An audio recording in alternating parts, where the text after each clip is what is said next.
galaxies,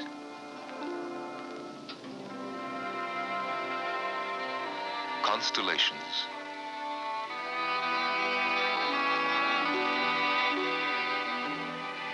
stars, planets.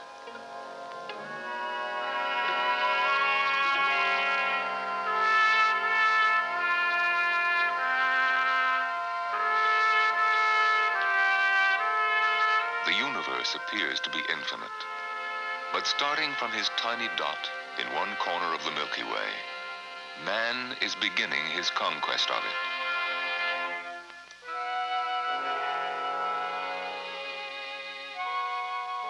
After his first trial steps, he will one day walk the moon. We can marvel at such exploits, even as we realize that chances are slight that man will venture personally beyond his own solar system. It is a long way to the stars. One of the slenderest things on our small planet is spider silk. That's why these fine threads are used for crosshairs in delicate optical instruments to study the stars. Spider silk is so fine that 1 pound would circle the Earth.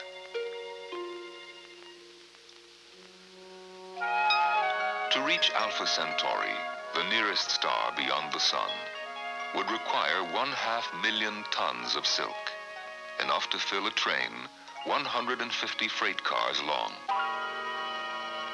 Only by the science of astronomy can we leap across this vastness and, by our eyes, and with special scientific instruments, analyze the elements and atomic structure of distant suns.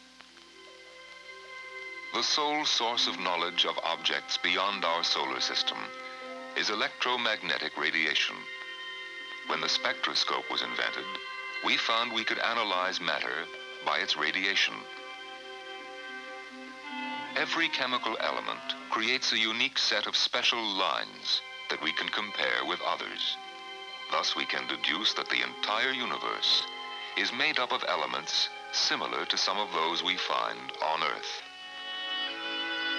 We see some radiations as colors, but despite the fact that we receive almost all our knowledge through our eyes, the visible spectrum is a narrow one.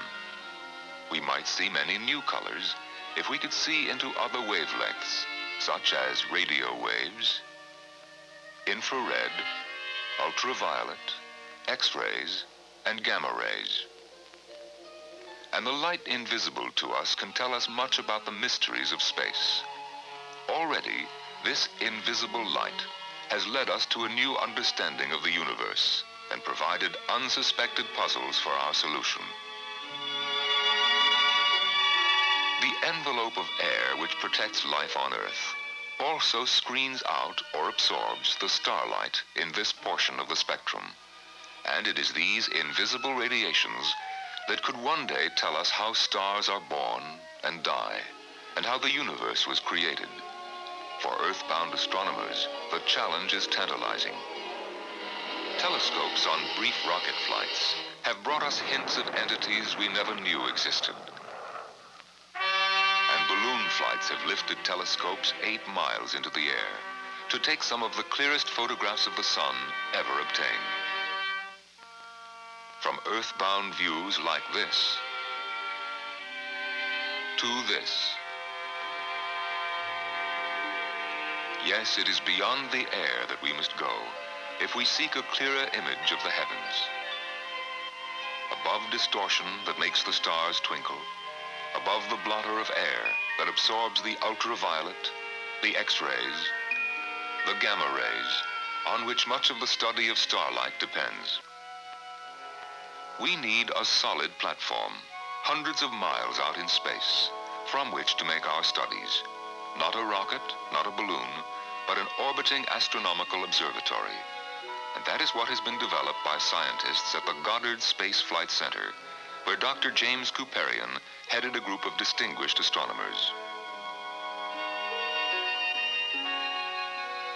To know the stars, we must capture starlight, light that is cut off forever from human eyes on Earth. For this, we need special telescopes. There are such telescopes, and here is Dr. Arthur D. Code, who helped design one of them at the University of Wisconsin.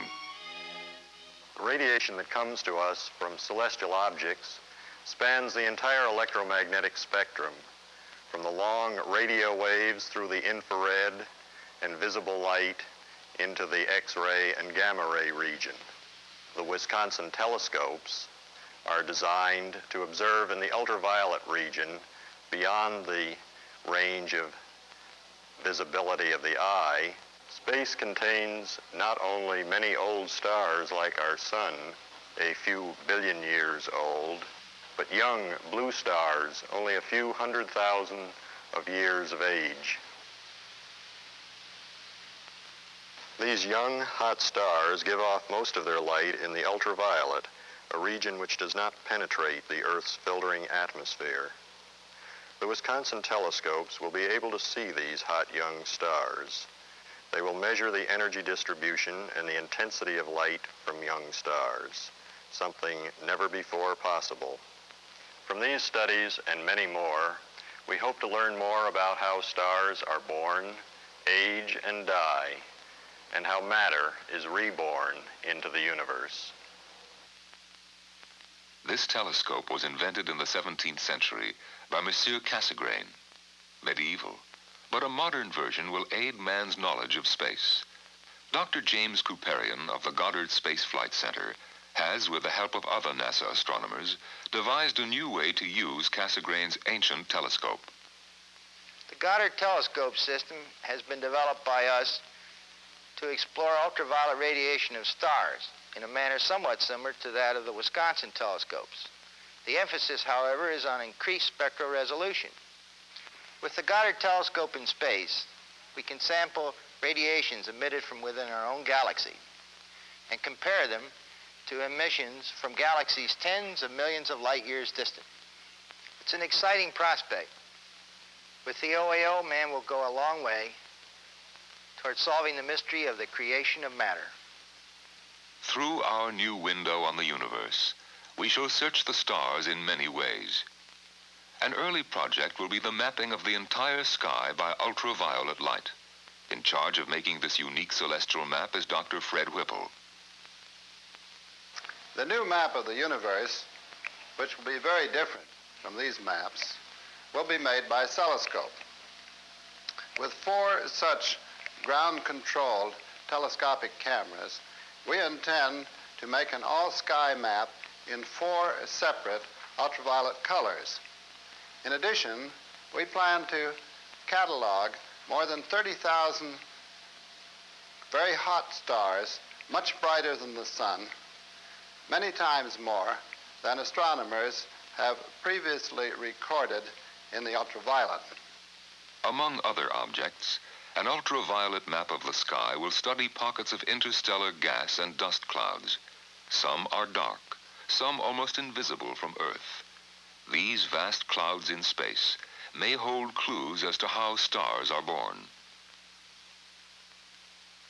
An OAO project, developed in the Space Telescope program of Princeton University, will investigate these provocative dark areas.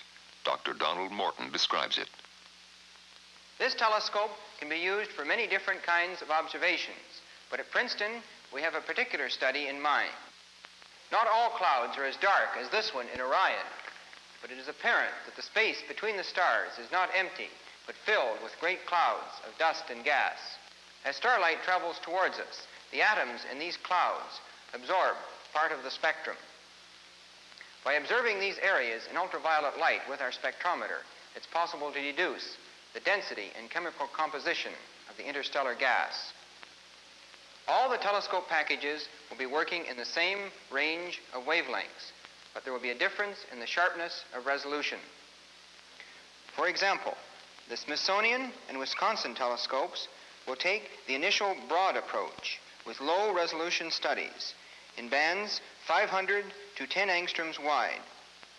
The Goddard telescope will examine this same radiation with medium resolution in bands from 10 angstroms down to 1. And for the Princeton package, there remains high resolution, down to 1/20th of an angstrom. Astronomers have long believed that new stars are formed by the condensation of interstellar gas and dust.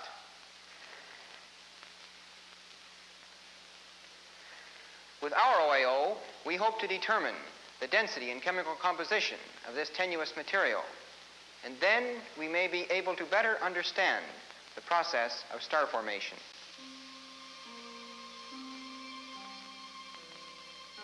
This satellite, the OAO, is the biggest and most complex unmanned satellite in the NASA program. Built by the Grumman Aircraft Corporation, it is basically a shell into which various kinds of telescopes can be mounted. When it has been placed in an orbit 500 miles beyond the Earth, this space observatory will give us eyes to see into regions until now invisible to man.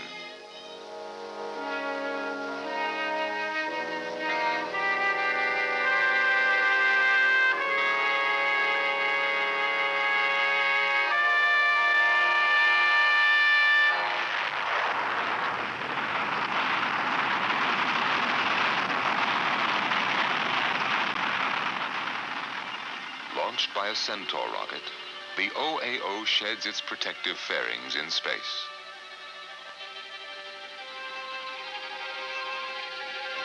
The OAO powers itself through solar panels, storing electrical energy derived from sunlight. Once in orbit, it relies on solar sensors and star trackers to stabilize itself. Then it opens its eyes to look through a new window in the universe.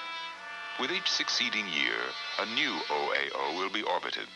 The first one in space carries telescope packages in both ends.